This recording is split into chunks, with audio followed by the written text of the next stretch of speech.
Hello, everyone, and welcome once again to the Open Mic Writers in Their Own Words, the show where every episode I talk to writers and occasionally other folks from the publishing industry. My agent appears here every once in a while to talk about that end of it. The whole point is to talk about how their experiences could help you in your with your own writing aspirations. Maybe you're a veteran, maybe you're just getting started, but I find, quite honestly, that this show is better for you than buying any craft book out there because you're hearing from real people doing the real thing. You can hear a little bit about how they got from where they started to where they are now. Before I introduce my guest, I want to take a moment to ask you to hit the subscribe button so you never miss a future episode. And if you like what you hear today, do me a solid and please tell a friend, because that is the best way for endeavors like this one to gain an audience.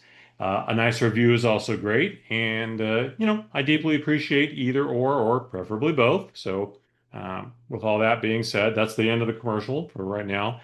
Um, as regular visitors to my show know, I'm a big fan of short stories.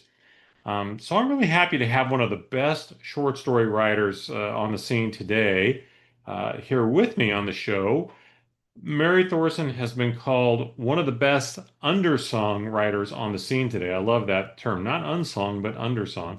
And her work has been published in so many publications, including the Los Angeles Review, Recon Review, Cotton Xenomorph, Milwaukee Noir, easy for me to say, Worcester Review, Rock in a Hard Place, one of my favorites, Tough, another really good ones, and some anthologies that are really interesting, like Bishop Writer Lives, and one of my favorite anthology collections from the last year, On Fire and Underwater. Two of her short stories, the Book of Ruth and Casadastraphobia, were selections for the renowned annual Best American Mystery and Suspense collections in each of the last, 2024 and 2025. We'll see if she'll have something for 2026. That's yet to be determined, but I wouldn't bet against her. So, anyway, she's also got her debut short story collection, A Woman's Guide to True Crime, which came out in March and is now available wherever good books are sold. And gosh, with all of that, let me just welcome Mary Thorson to the open mic. Mary, it's a real pleasure to have you here. Thank you so much for having me. Absolutely. Well, as I was saying to you before we got on the show here, I've read many of your short stories, and it probably sounds sometimes like, I'm really hyping up a guest or whatever, but I don't do that. I'm a journalist by trade. I don't hype, for no reason. You are really a fantastic short form writer, and I know how hard that is. All writing can be hard, but short form is really something. And so I'm a big fan, like I say, and I want to get into a bunch of that. But before we do, why don't we start with the basic thing? Because as I noted, you have a new book out, A Woman's Guide to True Crime, which came out in March. So why don't you tell us all about the book? Absolutely. So it's a collection of short stories that I've been writing over the last 12 years. I think the oldest one in there is about 12 years old, and then the most recent I wrote last summer.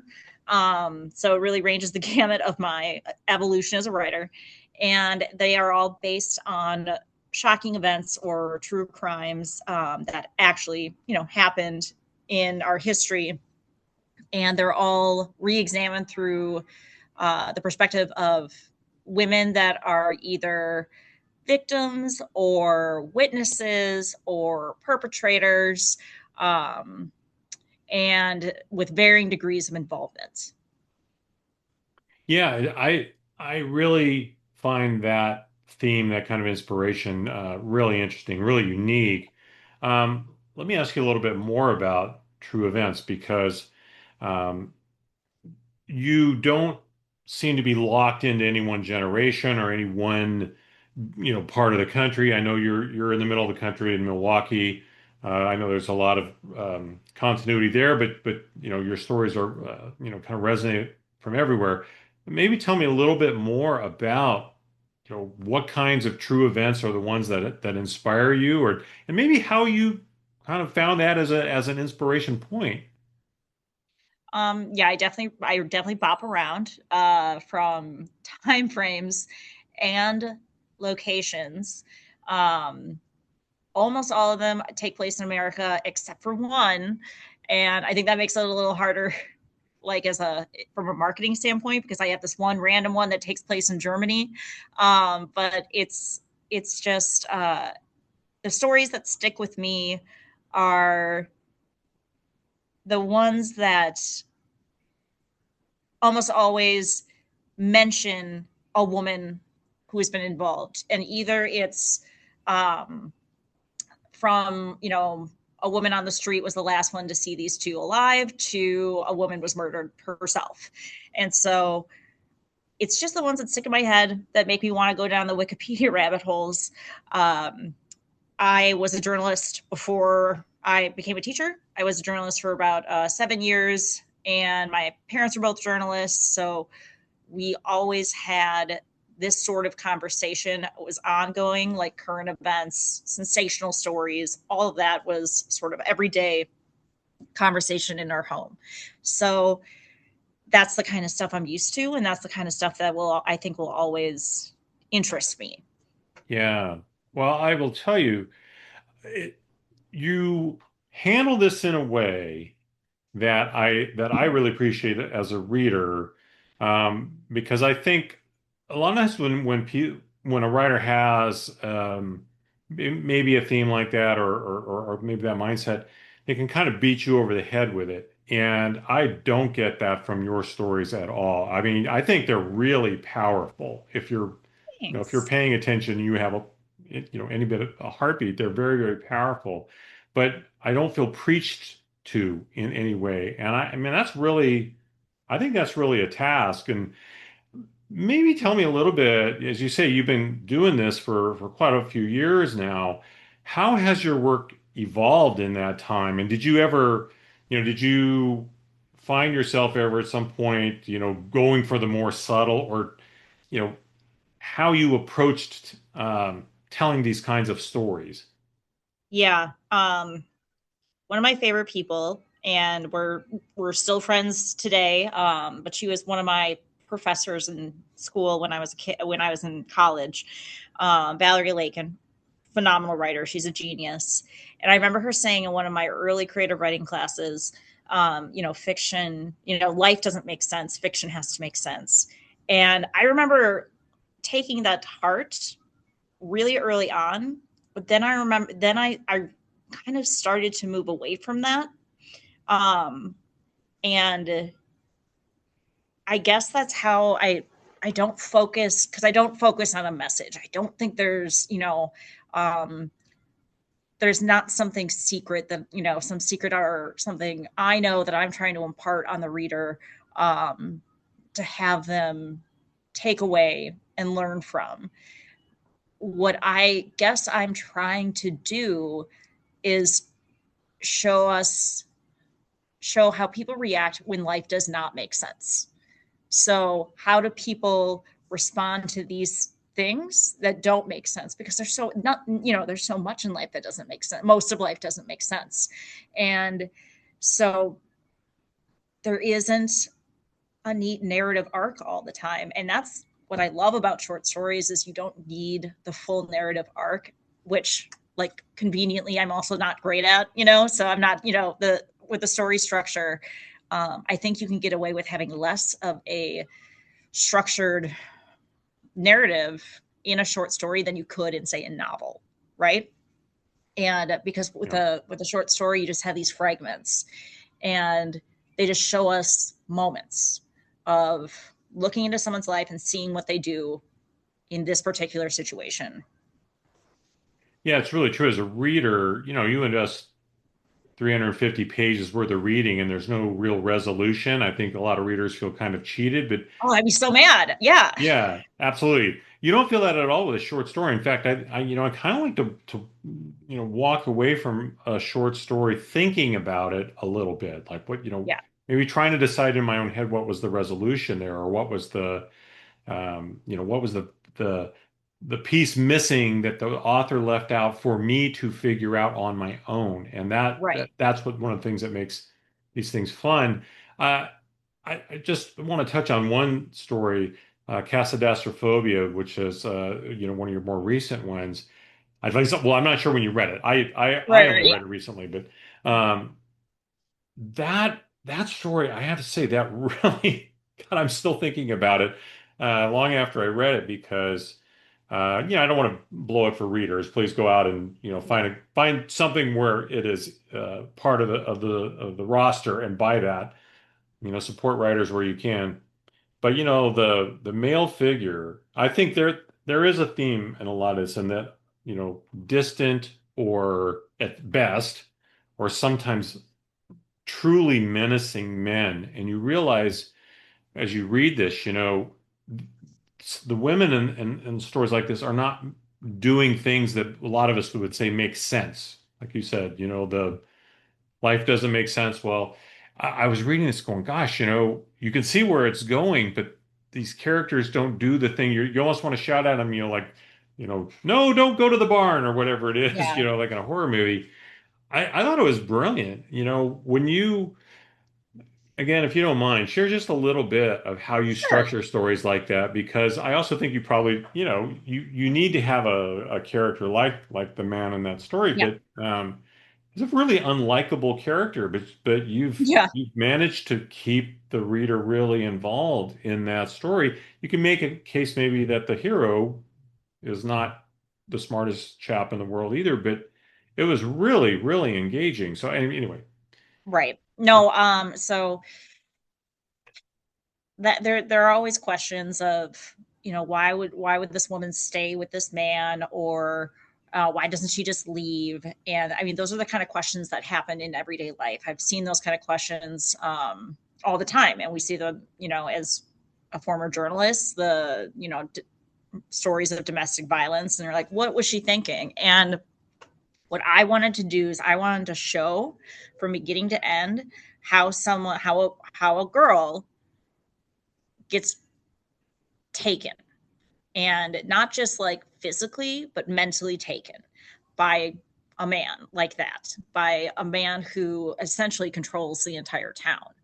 Um, and that one was tough because that was probably the one I had to um, I, she was so involved, and it was so close to the actual, I mean, she was in the car. It's a real story, it's a real thing that happened in history, and there's documentaries about it.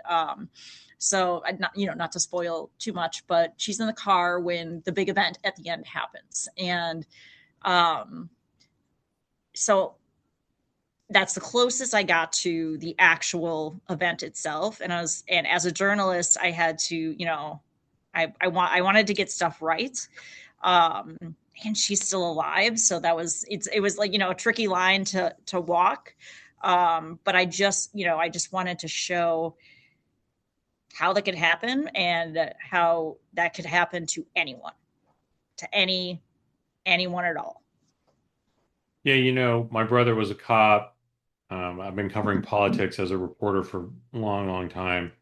And yeah, I think I've heard certainly a lot of stories. I mean, we've seen it where, correctional officers, female correctional officers will help a prisoner escape, 100%. Yeah. things like that. You see, well, even in my own history, my sister and I had this joke when we were, younger people that essentially my sister could say something to our mother and my mom would think it was the dumbest thing in the world. But if I said it, she Yes. would, that's brilliant and I must do this, Yes. right? She was so in tune to saying or to going along with anything a man said, and she was Yes. absolutely just this rote reaction of negative reaction to any suggestion from a woman. And it never made any sense to us growing up, how that Yeah. was, but you could set your watch by it, right? She didn't Yeah. like female singers. She didn't like, she was a big country music fan. She only liked male singers. I mean, she was so in tune and spent her whole life, really trying to get male approval. And there's probably, uh, hours of psychotherapy, necessarily Absolutely. for that one, Yes. but it Yeah. but it was real. That was a very real, and that's a little bit. Yeah, I guess as I was reading this, going, "Oh my God, that could have been yeah, my own mother from her history." But absolutely. I mean, and um, so like people find, so that's what I think though. I think people think they're immune to things like that happening, but everyone has these cracks that people are able to get into, other people are able to get into and use for their purpose.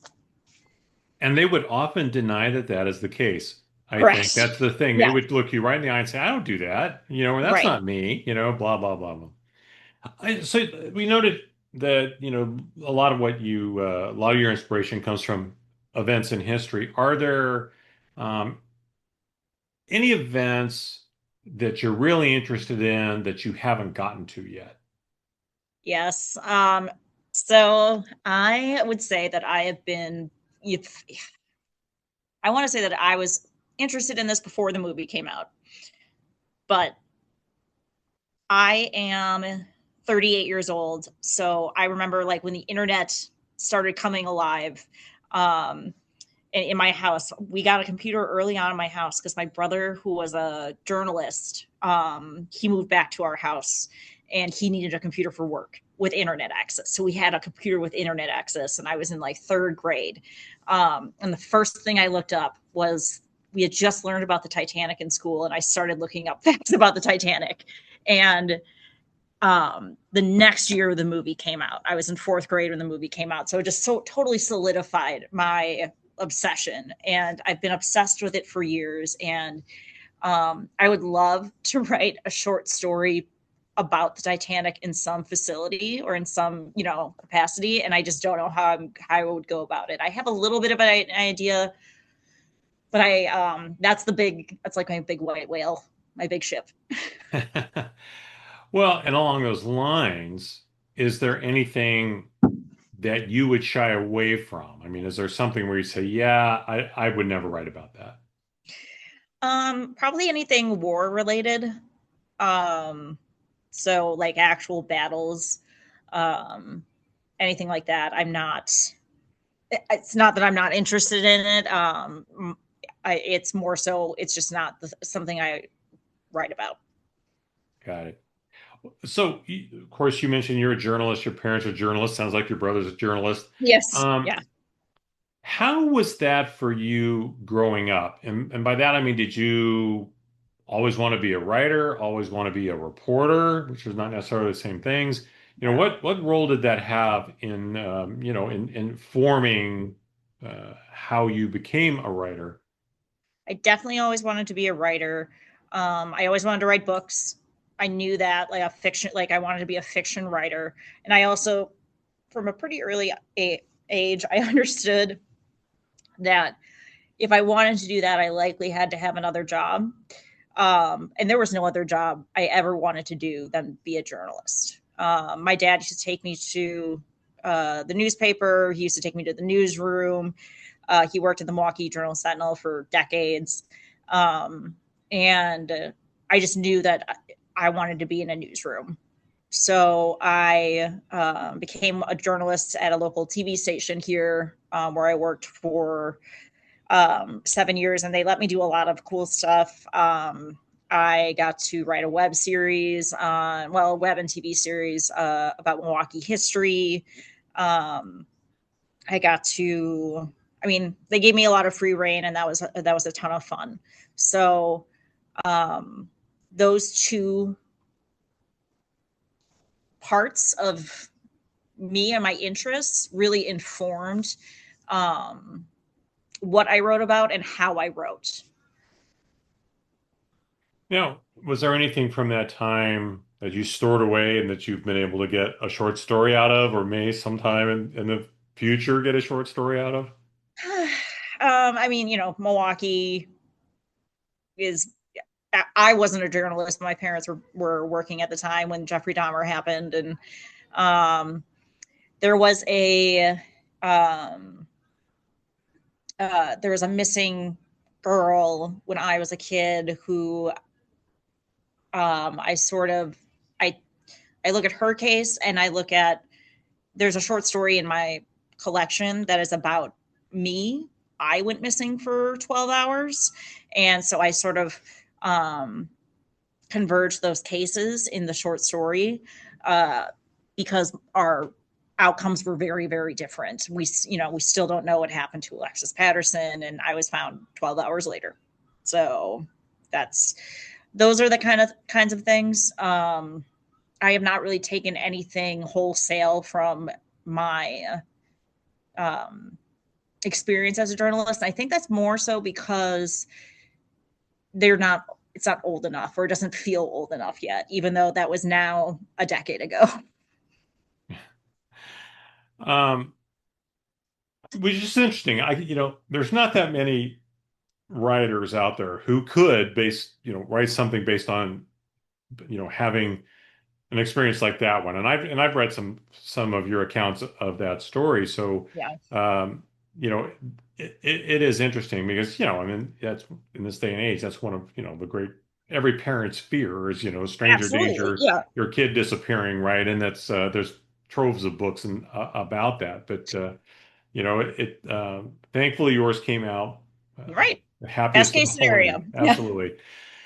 Along those lines, crime, both fictional and true crime, it really seems to fascinate people. I Mm-hmm. mean, in this country, we've had a very long affair with gunfighters and gangsters and every conceivable kind of crook and criminal. I mean, hell, we just elected one president. Yeah, What? Why do you think that is? What is this fascination with these bad people? I mean, I get the anti-hero thing. That's one of my favorite things too, but we're really fascinated with they're not heroes at all. They're just bad people. What is our fascination with that?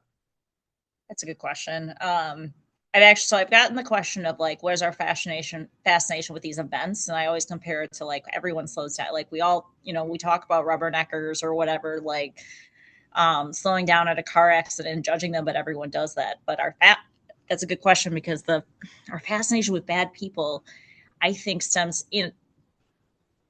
from we are trying to analyze them to make sure we are different from them, right? So you're watching what they do, and you're doing two things at once. You're judging them for what they're doing, and you are making sure that you are not doing the same thing. Like I haven't done that, so I must not be a bad person. And that's you're separating yourself um, within this exchange. And the truth is that we all have, and I think we all know this too. I think deep down we all know this. I think we all have those ingredients to do these terrible things, to be these terrible people. And it's this a series of choices and circumstances that we are not. Yeah, I just watched the Peaky Blinders movie. Oh, how was it? I thought it was really great. I mean, Great. really good. Now I'm going completely brain dead on the actor. Killian Murphy. Yeah, Cillian Murphy is he is I know, so I love good. him. He is absolutely spectacular. Yeah, I mean, the Tommy Shelby character is you can't fathom any other actor yeah, anywhere ever playing. right. It's like Marlon Brando, in A Streetcar Named Desire or On the Yes, 100%. Waterfront, right? They just blow people off that forever. But to me, that's one of those or the Godfather, right? Yeah, We love these people, even though they're doing horrible things, right? We love these people, and I think maybe we live vicariously through some of these people too. Because I think yeah, I agree with what you said. I think all of us are capable. I think the human animal is capable of the worst cruelty and the most incredible kindness, and hmm, you know most of us are somewhere in the middle. We don't, you're we're right. not saints and we're not all sinners, right? So I've always felt like, when I read crime fiction and I read about, noir or whatever, um, I think there is a little bit of vicariousness to it, Yeah, that's, makes me think. And, I grew up around some kind of bad people. So it reminds me of makes me wonder where some of those people are now. And so, which is the goal, right? For a writer, yeah, you want people to think when they read your work. So, I think And that I think that experience, and we all know people like that. You know what I mean? We all know people like that, and we've all acted like those people in certain degrees. Um, I think we like to think that there are two houses, you know, one for all the good people, the normal people, and one for all the really bad guys, and we're all in the same house. right. You are fond, I understand, of ghost stories as well, Yes. and maybe incorporating some of that into your work. Tell me a little bit about that. How your love of ghost stories works its way into your writing.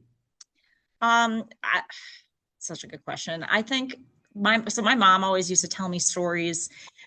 She used to call them Irish ghost stories of our family coming over and just weird stuff that would happen. So, when one of the stories she told me was that, you know, if you're ever in a room and a bird is actively trying to get into this room, not just hitting the window like flying into it, but actively pecking at it, trying to get in, someone in that room, if it's just you, you're cooked.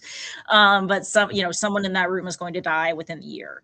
And she said that, you know, I was in the kitchen with my dad, my grandmother, and there was a bird trying to get in. I saw my grandmother's face go stark white, and she was dead within the year.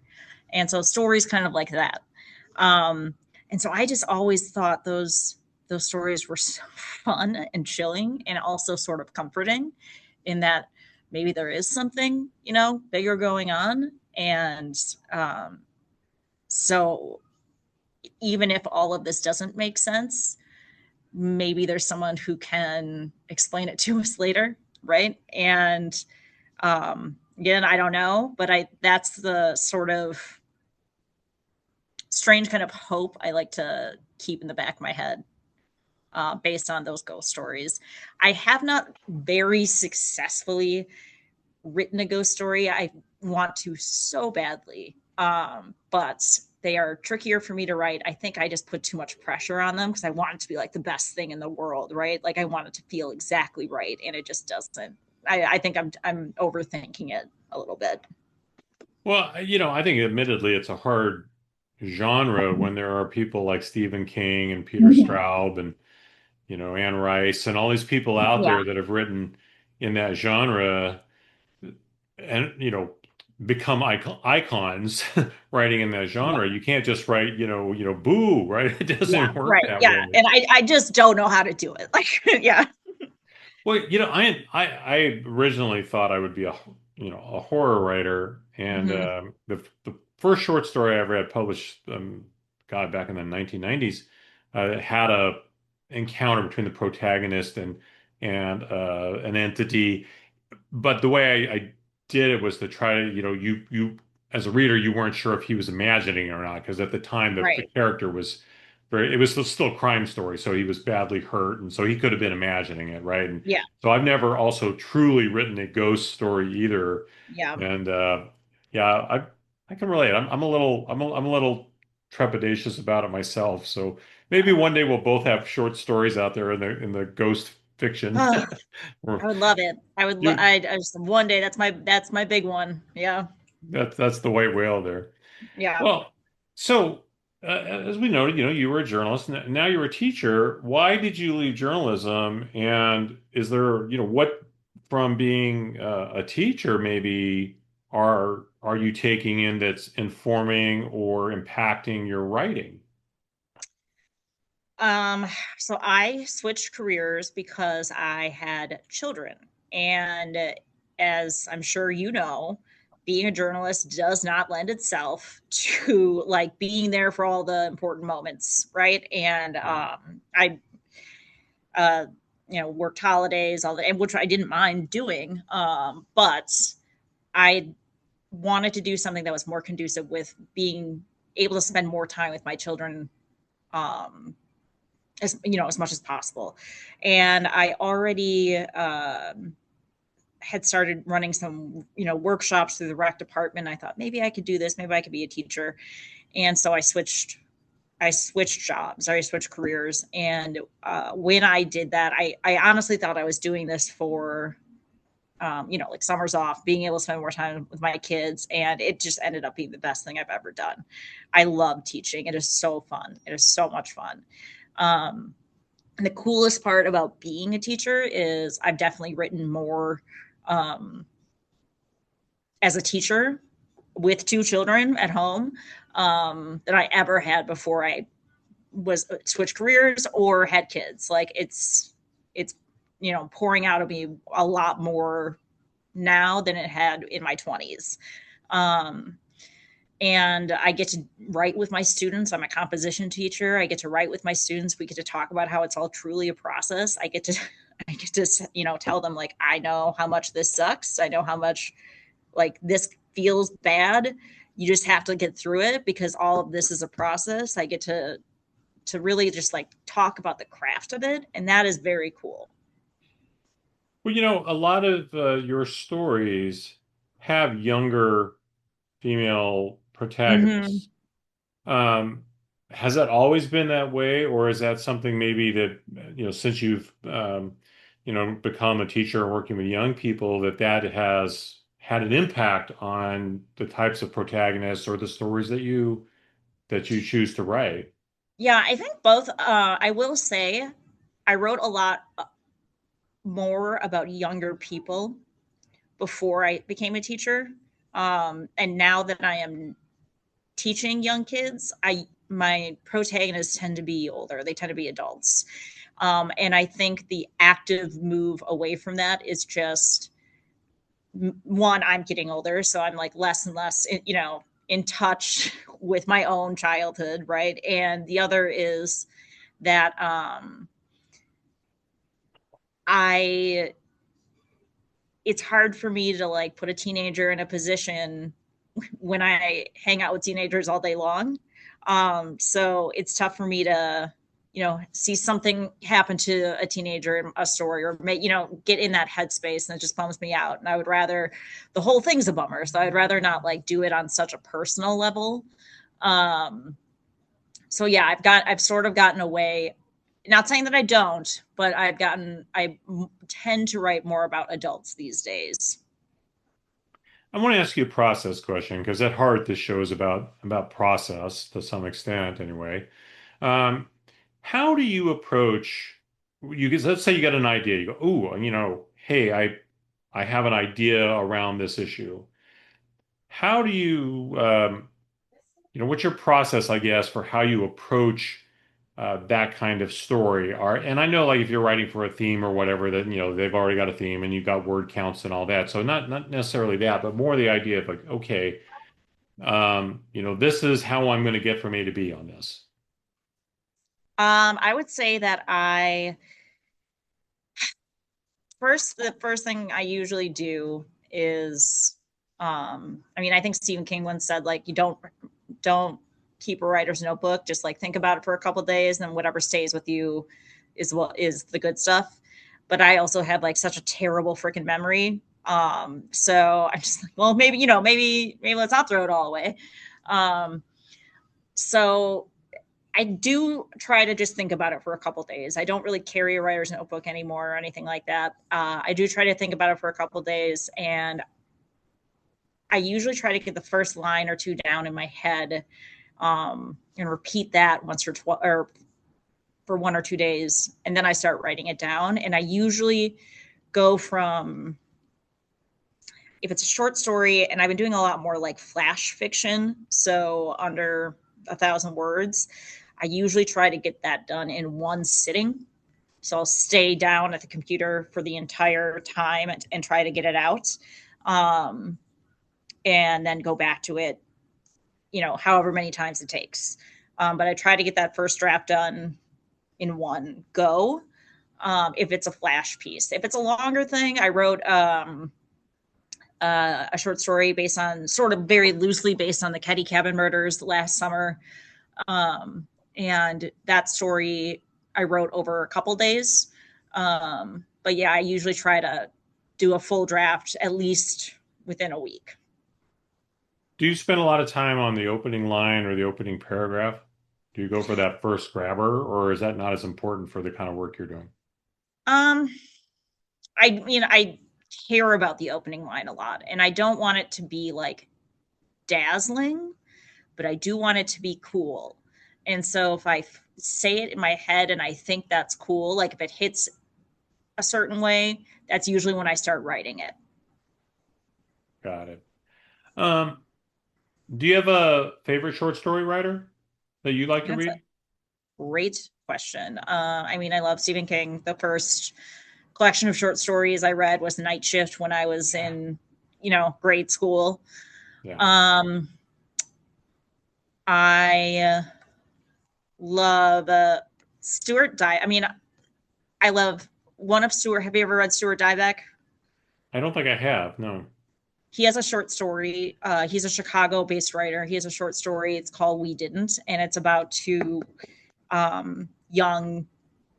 It's a young couple, and they're talking about all the places that they like didn't have sex but almost had sex, and then when they are about to do it on a beach in Chicago, a dead body washes up, and it's so good. It's one of my favorite short stories um, ever. Um, Buzzkill. yeah, I know. It's such a bummer. Uh, hold on. Mary, I think her last name is Robinson. I used to read her all the time. Uh, and Alice Walker has some beautiful short stories. I really liked Roxane Gay's collection when it came out. And I really enjoy. I know this is kind of a polarizing book, but I really enjoyed Chuck Palahniuk's Haunted. I thought that was Oh, so fun. yeah. He's a But good yeah, so writer. those are some of my like big favorites. I mean, I love Nikki Dolson is just incredible. Um, uh, who else?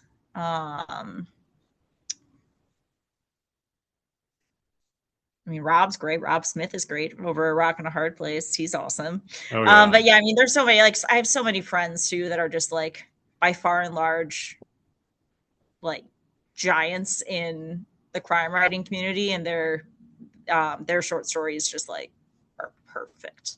Yeah. So There's a lot of really good ones out there. yeah, Okay, so a last serious question, and then we'll wrap this thing up. But I think every writer goes through these periods of a crisis of confidence. Sometimes they call it writer's block or something. I don't really believe in that, but I do think sometimes we run into situations where we are filled with self-doubt. I think all creative people at some point or another face that question of, oh, geez, maybe I'm just not good enough or what have you. Does that ever happen to you, first of all? And then, how do you get through situations like that? imagine if I said no, like that's never happened to me one time. I'm pretty perfect. No, of course that's happened to me. But I agree with you. I don't believe in writer's block.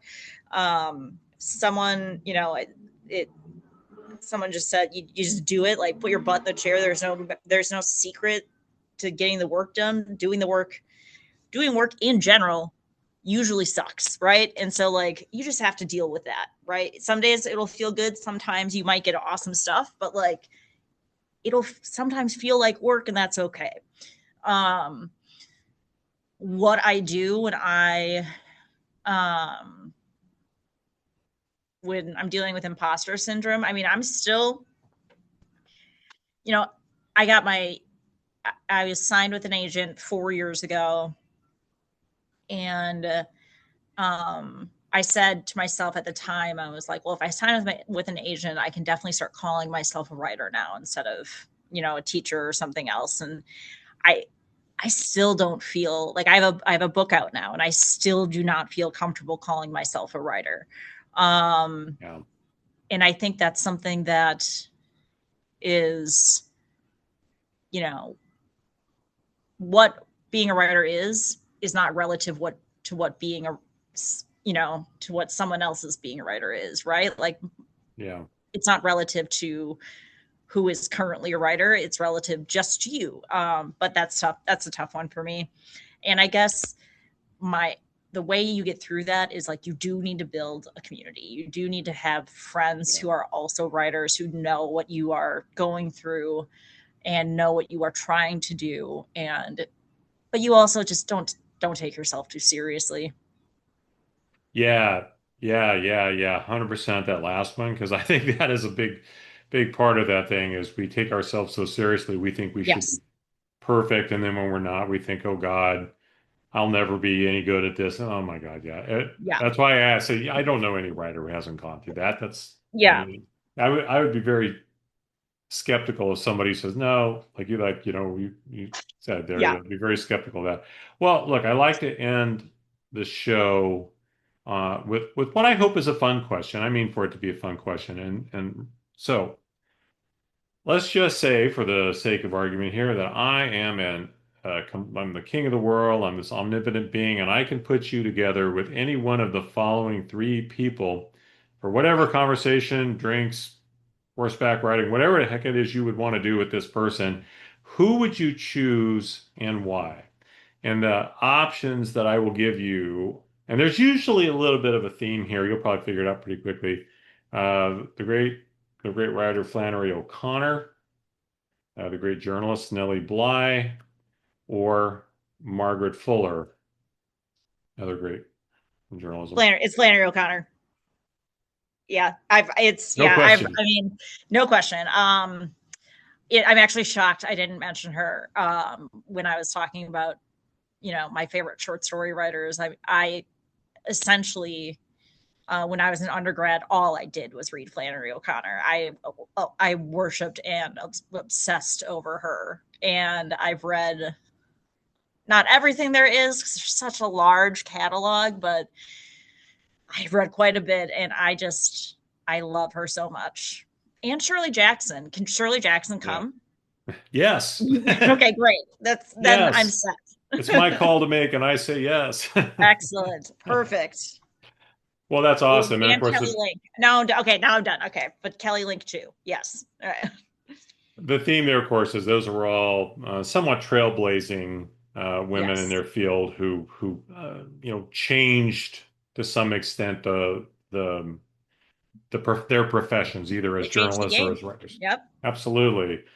Became historic. So, anyway, well, Mary, thank you so much for joining us here on the Open Mic, Writers in Their Own Words. This is always fascinating for me to learn about your work and about how you approach the process. And like I say, I think a lot of the folks who listen or watch this show are either starting their own writing career or in it in some way, and they learn a lot. So we always appreciate you coming on and sharing your thoughts. I will remind people, folks, if you haven't done so, please hit subscribe. That's great. Leave a review. That's also great. More than anything, go out and buy Mary's new book, which is available probably everywhere at this point. That's called A Woman's Guide to True Crime. If you haven't read her work, I'll just take my word for it. She is a fabulous short fiction author. You will not be mad at me for having spent a few bucks on this book because I tell you it's absolutely worth it. So please do that. Mary, again, thank you so much for coming on the show. Folks, I'll leave you with the last thing that I always leave you with. It's the same all the time, but it's because I mean it. Tomorrow is not promised to any of us. So whatever it is you do, make today count. So until next time, for my guest, Mary Thorson, for myself, Rich Eisen, this has been the Open Mic, Writers in Their Own Words, and I'll see you again in a couple weeks. Take care.